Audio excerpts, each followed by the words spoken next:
Hello again, the main stories in London now, and Sadiq Khan has bowed to growing pressure to allow more Londoners to claim financial support ahead of his controversial new clean air zone.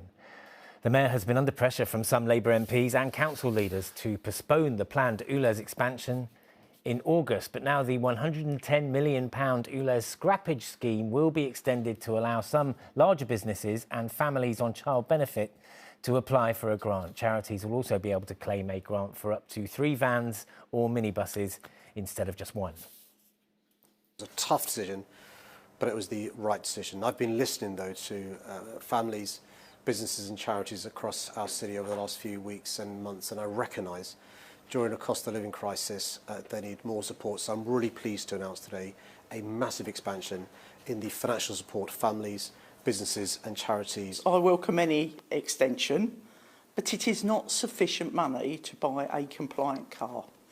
If the actual introduction was done over a much longer period, then people could have planned for it.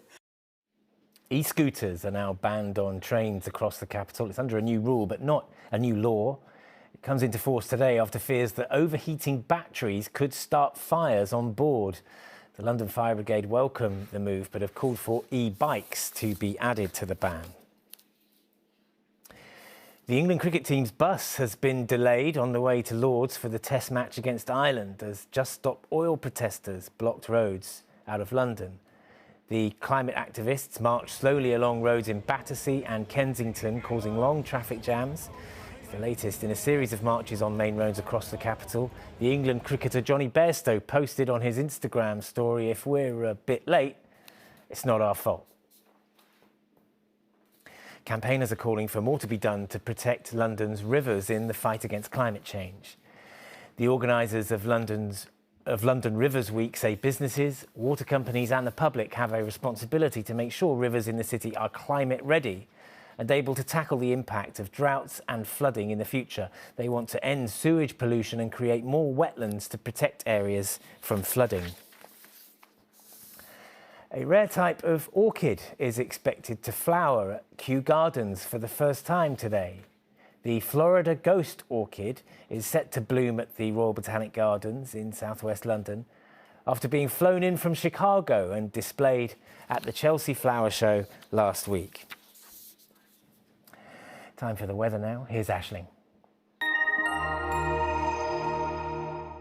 ITV London weekday weather is sponsored by Octopus Electric Vehicles. Car, charger and energy. Hello there and good afternoon. Well, after a very cloudy start this morning, we're now starting to see a little bit more sunshine out there, and temperatures today getting up to around 20 degrees Celsius. But we still have a fairly keen northeasterly breeze out there, so if you're out of that wind, it will feel quite warm in any sunshine. But through this evening, staying dry, and then overnight, the return of some clouds. So we start off tomorrow morning on a dry note, but a mild note, temperatures around 9 degrees Celsius.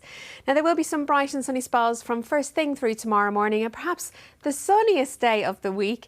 Wall-to-wall sunshine by the afternoon, and temperatures yet again getting up to 20 degrees Celsius, but always feeling a little cooler than this, and that brisk northeasterly breeze. Coming up next, your pollen forecast.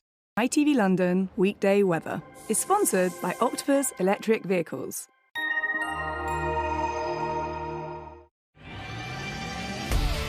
Hello, summer. Piri sponsors ITV Pollen Count. Well, the pollen season for grass pollen is well underway, and it's going to be high for the next few days. A tricky few days for hay fever sufferers. Tree pollen has now dropped back to low. And that is all from us for now. Duncan will be back with the evening news at 6 o'clock. Till then, enjoy your afternoon. Bye-bye.